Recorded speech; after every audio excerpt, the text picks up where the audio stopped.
Bernardo Barreto aqui com a gente, numa turnê com Invisíveis, o filme que já foi lançado em festivais e agora chega nessa turnê aqui nos Estados Unidos. Parabéns. Obrigado. Primeiro de tudo, já assisti esse filme, ele é maravilhoso. Chorei a tarde inteira assistindo o filme, parabéns. E eu queria que você contasse um pouco da história pra gente. O roteiro é teu. O roteiro é meu. Essa história, nossa, porque a gente filmou isso no final de 2019, chegou a pandemia, atrapalhou, enfim, a gente está recomeçando, a gente fez toda essa trajetória de festival e agora chegar aos cinemas aqui em Nova York, concluindo, né, esse processo, em dezembro chega no Brasil, mas começou lá atrás com uma vontade muito grande de expressar um sentimento de imigrante. Eu escrevi, o filme é a história do Jonathan, que é um cara recém sai da prisão e está na busca da ex-noiva dele, depois de 7 anos, e ele encontra e ela tem um filho de 6 anos que ele não sabe se é o filho dela ou não, e ela desaparece no mundo que a gente vive hoje, né, nos Estados Unidos de hoje, e não sabe o que aconteceu com ela. E essa eu não posso falar mais, né? É uma história super forte, super emotiva, que a gente vê nos jornais algumas coisas muito parecidas do dia a dia, né, aqui nesse país desde muito tempo já, na verdade, né? Piorou nos últimos anos, mas você teve alguma inspiração de alguma história em particular? Como é que foi escrever esse roteiro? Eu acho que quando esses assuntos vieram para o holofote, né? A coisa toda da imigração, né? O presidente novo saiu, o Biden, entrou o Trump com essa pauta muito forte. Eram as histórias que eu ouvia em torno, né? Não era uma novidade, mas era o que as pessoas estavam com medo. A verdade é essa. Isso já tem 8 anos, né? Filmaram em 2019 e foi o Heitor... No finalzinho de 2019. Heitor Dalia que dirigiu. Sim. Como que aconteceu isso? Maravilhoso também, né? Maravilhoso. Aconteceu que eu queria muito que fosse um diretor brasileiro. Estava muito difícil de arrumar porque existia uma exigência do investidor que fosse uma pessoa que tivesse passagem por Cannes ou por Sundance, e não era todo diretor que estava available, né, que poderia filmar, quando de repente uma amiga minha, Joana Mariani, me falou, e o Heitor Dalia? Eu falei, o Heitor é grande, ele vai filmar, e ele estava filmando no Rio de Janeiro, eu estava no Rio de Janeiro nesse momento, fui atrás do Heitor, ele me levou no set, acho que era Arcanjo Renegado, que ele estava fazendo na época, e ele falou, vou ler o roteiro, não prometo nada, aliás, não posso filmar, foi isso que ele falou, não posso, porque eu vou produzir o filme da minha mulher, mas eu vou ler o teu roteiro e vou te indicar, vou pensar num diretor. Ele leu o roteiro, me ligou e falou, quando a gente filma, eu já conversei com a minha mulher, e ela tinha acabado de ter neném, foi uma coisa assim muito louca. Mas eu acho que ele se apaixonou pela história, né? Eu acho que ele precisava contar essa história, e hoje eu vejo que realmente foi uma parceria maravilhosa, assim, realmente a gente tinha uma verba muito pequena, e o Heitor, além de ser um grande cineasta, ele é um cara que vem do cinema independente, então ele sabe colocar o valor na tela, que é muito importante. É lindo. E André Beltrão é tua mãe. Como assim? Realmente, trabalhar com o André, assim, é engraçado, porque quando ela chegou no set, eu olhei pra ela e falei assim, eu sou seu fã. Ela falou, você não sabe, você não viu as minhas coisas. Eu falei assim, eu vi tudo, André, eu vi tudo. Eu era fã de Armação Ilimitada. Imagina! Ela falou, você não tem idade pra isso, eu tenho idade. Maravilhosa. A história dela é super forte, de tantas mães, sim, né, sim, brasileiras, estrangeiras, que a gente encontra aqui nos Estados Unidos. Como que foi essa conexão também dela com esse papel? Como é que foi? Isso tem que lembrar. Eu acho que eu queria muito a Andréia, e eu acho que ela, a princípio, ficou seduzida pela história ser filmada pelo Heitor Dalia, e quando ela leu, ela curtiu e veio, e topou assim. Cara, a gente não tinha grana, ela topou o desafio, isso que é muito legal, assim, foi um filme que as pessoas se uniram, e não era porque era uma grande produção, mas era porque era uma história que tocava as pessoas, né? Assim como tocou você. Uhum. E filmaram em Nova York mesmo? Filmamos em Nova York mesmo, o que é um acerto e um erro, porque é muito mais difícil, você gasta muito mais dinheiro, então o dinheiro vai indo embora, e você tem que fazer shots, que você rouba shots, e aí câmera na mão, você pode filmar com a câmera na mão. Enfim, os desafios de uma cidade grande, e um roteiro também que eu escrevi com muitas locações, né? O que encarece e dificulta toda a logística. Então foi um erro de iniciante. E com criança ainda, que é muito difícil, né? Nossa. Ele é maravilhoso. O menino Robbie, tá tentando ler ali. Robbie Johnny é ele, Robbie né? Jones, Ele é maravilhoso. Maravilhoso. A sorte, todo mundo, acho que o pavor de todo mundo é filmar com uma criança no set, porque você não sabe o que acontece, a criança é muito O espontânea. pessoal fala água, criança e animais, né? Exatamente. Triângulo, olha que Exatamente. perigoso. Só que o Rob, assim, além dele ser um doce de pessoa, é muito aplicado. E a mãe dele, a família dele, dava um suporte enorme. A mãe dele virou minha amiga, assim. Então, assim, é muito importante que a criança seja maravilhosa, mas que a mãe também seja maravilhosa. E eu tive esse pacote que foi sensacional. Maravilhoso. E agora, então, já lançaram em festivais, agora está numa fase de turnê aqui nos Estados Unidos. Chega no Brasil quando? Vai falando pra gente. Pois fiquei sabendo nessas semanas que a gente já tem uma distribuição fechada pela Capuri no Brasil. E a gente já ganhamos um edital. E estamos, em dezembro, vem aí, Invisíveis nos cinemas brasileiros. O título no Brasil é Invisíveis, aqui é Invisible Borders. Exatamente. Fronteiras invisíveis ali. E queria falar um pouco, você está há quanto tempo aqui? Eu cheguei tem 3 anos, mas eu fiquei viajando, eu viajei muito com filme, em festival e tal. Então agora, quando fechando, eu vou para Miami semana que vem e depois quando eu voltar, eu acho que eu me mudei de verdade para Los Angeles. Mas você morou aqui antes? Morei em Nova York. Morei quanto 5 tempo? anos em Nova York, morei de 2015 até a pandemia de 2020. Seu inglês é ótimo, maravilhoso. Thank you. Oh, you're I mean, welcome. it used to be a lot better, porque aqui eu tenho uma comunidade de brasileiros maravilhosa, né? Então eu falo muito português. Né? E, não, porque eu vi no filme, eu falei, nossa, o inglês é muito bom ali, né? Porque, e você está tentando fazer auditions aqui para tentar também trabalhar com cinema americano? Como é que tá agora essa carreira aqui? Escrever mais, dirigir mais? Abre seu coraçãozinho. Abre meu coração. Bom, sim, o meu green card saiu tem 2 meses e meio. Então o meu manager aqui, inclusive, está na sessão nesse exato momento. Eu fechei o manager e tal, então começo agora o processo de auditions no momento onde a indústria também está meio mais ou menos meio rateando. Los Angeles está bem difícil. Poucas oportunidades, né? Mas eu tenho um outro filme que vai vir agora, que é um filme que eu escrevi, dirigi junto com o Jorge Farjala e atuei também e produzi, que se chama Epitaph, que deve sair agora no segundo semestre. Feito aqui? Então, a gente filmou durante a pandemia. Filhos da pandemia. Em Minas Gerais, em inglês, como se a gente estivesse na Pensilvânia. Nossa, que incrível. Fala mais. Como que é essa história? Já vamos emendar o próximo Já filme. Já o próximo filme, né? Essa é a história de um casal em honeymoon, Lua de mel. Em lua de mel, que aluga uma casa no Airbnb. Quando chega lá, o cara reconhece a casa e fala assim, já tive aqui. E a namorada dele morreu, a ex-namorada dele morreu nesta casa.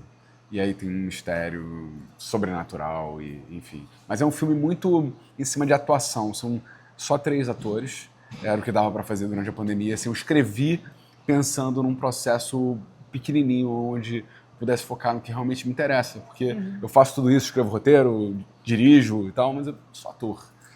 Vem tudo desse lugar. Tudo. E como que é atuar em inglês para ti? É do mesmo lugar do que atuar em português? Já está nesse nível assim? Sim, é diferente. Eu estava conversando com o Wagner Moura outro dia, ele falou assim, não, cara, para mim, quando eu filmo em inglês, é como se eu tivesse com um escritório dentro da minha cabeça. Para mim, não é. E eu acho que não é, porque ao mesmo tempo que tem o desafio, porque não é a minha língua mãe, não é a minha primeira língua, mas tem uma coisa de um lugar onde eu não me julgo tanto. Engraçado, né? Sabe, onde me dá um pouco de liberdade. Eu não sei, uma desconexão com talvez um Bernardo que fica ali, tipo, se cobrando, sabe? Acho que em inglês é o Bernie. O Bernie é mais solto, então tem mais liberdade. Exatamente. Porque se acontecia isso muito no Brasil, de se julgar? Eu acho que isso acontece com todo mundo.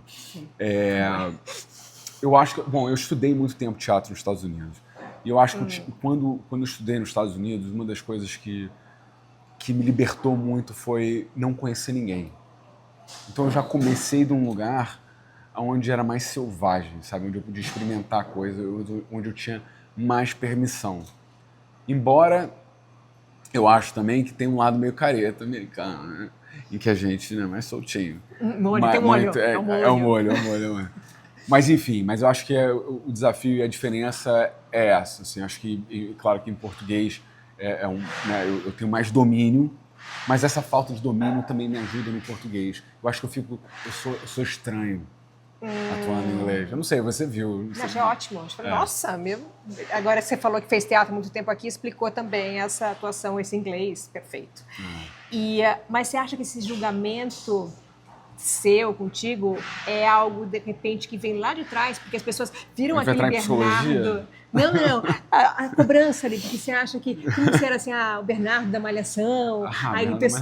As pessoas veem, não, mas tem que ser assim. Você se julgava, de repente, nesse lugar, de ter que mostrar alguma coisa a mais, se cobrava, ou aqui e não é conhecido aqui, tem essa liberdade. Psicologia.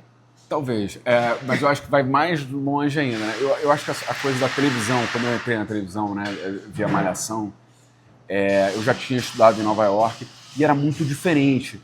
Né? A televisão tem uma coisa que acho que foi o Lázaro Ramos que falou, que você precisa ser simpático.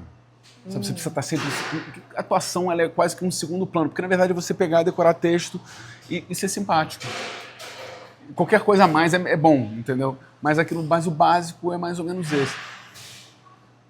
E eu não era isso, eu era mas só que como é que você vai fazer isso decorando 40 páginas para filmar no dia seguinte, entendeu? Então tinha esse desafio. Então talvez esse julgamento era uma coisa assim, tipo, talvez esse escritório que o Wagner tenha em inglês, eu tenho não em português, mas nesse lugar onde você tem que fazer as coisas com essa dinâmica da televisão, por exemplo. Saudade da televisão? Voltaria para uma novela? Nesse momento, não. Não, assim, eu não faria novela nesse momento, mas faria projetos mais curtos no Brasil. Porque eu realmente estou colocando minhas fichas aqui. Quer dizer, colocando minhas fichas aqui não quer dizer que eu esteja 100% nos Estados Unidos. Os meus projetos, eles têm uma conexão muito forte com o Brasil. No Invisible Boys eu faço o personagem de um brasileiro. A minha mãe, ela é brasileira, é um cara que foi criado aqui, não nasceu aqui, mas foi criado aqui, mas que entende, inclusive, né, já dando um spoiler, mas é o entendimento dele como ser um latino. Porque todo o início ele está naquela coisa de negação com relação às origens. Então foi um lugar, para mim, muito interessante assim, de explorar e de observar também nos latinos e nos brasileiros. Por exemplo, acabei de escrever um filme agora, que eu não posso dar spoiler, sobre uma história real, e ela se passa no Brasil, no Havaí, na Polinésia Francesa. É uma história real, maravilhosa, mas a maior parte é no Rio de Janeiro. E tem personagens americanos e personagens brasileiros. Eu escrevi para mim, porque essa é a minha motivação. História real? É uma história real. Morei no Havaí, tô tentando descobrir o que é agora. Olha, então o ninho aí, entendeu muito o quê? O que tá dando no mar? Os surfistas têm medo de quê? Olha, vou dar um spoiler. É a história do único ataque de tubarão branco que teve no Brasil. Só que é uma história que vai muito além do ataque, que tem camadas por baixo de aonde a gente corrompe a nossa própria natureza e aonde a natureza cobra a gente ser realmente o que a gente veio para ser, o que a gente é, a nossa essência. Mais psicologia. Ele é pura psicologia e pura ação ao mesmo tempo. Legal, que interessante. Louco pra ver já esse também. Louco pra ver. Acabei de encontrar com uma produtora aqui, inclusive, que veio assim e falou assim, estou com 3 páginas de notas, mas não são notas para mudar, não tem nada para mudar no roteiro. Eu falei assim, nossa, esse foi um elogio que eu recebi. A produtora tá aqui então. E eu estava pensando agora, tem uma comunidade de ex-malhação aqui também em Los Angeles, né? Coincidência, vocês combinaram de vir todo mundo. Eric, Marmo, Guilherme, a Ludmilla. Eu cruzei com... A Ludmilla fez também, não fez? Não sei. Foram malhações diferentes. Eu cruzei com o Eric Marmo, até chamei ele para vir e não veio, safado. Mas... O Cauã tá aqui também? O Cauã tá aqui. O Cauã ia vir hoje, só que ele tem um desfile. Ele fez malhação aqui, ó. Ele fez malhação. E é o cara que eu conheço desde antes da malhação dele, que foi antes da minha. Enfim, a gente falamos hoje sobre isso. Malhação. Tem uma curiosidade sobre malhação, que alguém me lembrou. O meu personagem, no final da malhação, se muda pra Califórnia. Você acredita? E aí alguém, eu não lembrava disso, alguém me escreveu isso no Instagram. O Cauã foi com a Manuela, que era a personagem era da o Luísa Cauã, Valdetar, no caso. era o Cauã, fazia o Cauã. Ele foi pra Califórnia de verdade. Olha. E aí, caramba, faz todo sentido. Às vezes, né, a vida imita a arte também, né? Viver sobre as ondas do cinema de Hollywood. Pois é. Tô esperando essas ondas. Eu também. Mas gosta da vida aqui? É um casamento arranjado, mas que eu estou louco para me apaixonar. Eu gosto. Eu acho que eu tenho uma vida boa, mas eu ainda não entendi. É muito essa coisa isolada de Los Angeles, né? Tem as dificuldades, mas tem as coisas maravilhosas. Mas como eu disse, eu estou chegando, né? Apesar de estar aqui há 3 anos. É muito pouco. Então, assim, não curti a natureza da Califórnia, né? As viagens que você tem aqui perto. Eu estou louco para explorar a Califórnia, mas eu ainda conheço muito pouco. Mas eu perguntei ali no começo, acho que não teve resposta. Você faz testes para entrar em filmes daqui? Tem feito? Estou começando, né? Fechei com o meu manager e agora estou começando a fazer testes. Um momento difícil, onde, por exemplo, ele mandou um material para vários produtores de elenco e eles falaram, olha, e eles falaram os nomes que estão competindo pelos papéis que eu estou tentando, então assim, realmente eu sou... Quais nomes? Fala pra gente. Não posso. Mas assim, a gente grande, não, americanos, gente enorme, entendeu? Então assim, todo projeto aqui tem uma lista de atores que a gente conhece, atores maravilhosos, desempregados. Então eu sou realmente assim, a zebra, sei lá. Mas você acha que é bom ser brasileiro agora com essa Brazilian Storm, com Wagner Moura, Tá rolando um Brazilian Storm.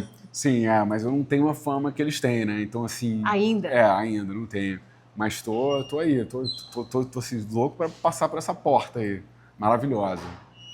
Maravilhoso, adorei saber um pouco mais da história. Invisíveis, dezembro no aí. Brasil. E aqui nos Estados Unidos tem alguns lugares também que vai passar, né? A gente vai fazer aqui, né, Santa Mônica e depois em Miami. Nossa, depois eu devo ter que te mandar o lugar em Miami. Mas dia 10, às 7 horas da noite, em Miami, aí tem que dar um cinema. Vai estar escrito, né? Vai estar escrito ali, escrito ok. aqui, Beleza, que assim, tá aqui, ó, esse aqui. Adorei, obrigada. Obrigado você. Maravilhoso.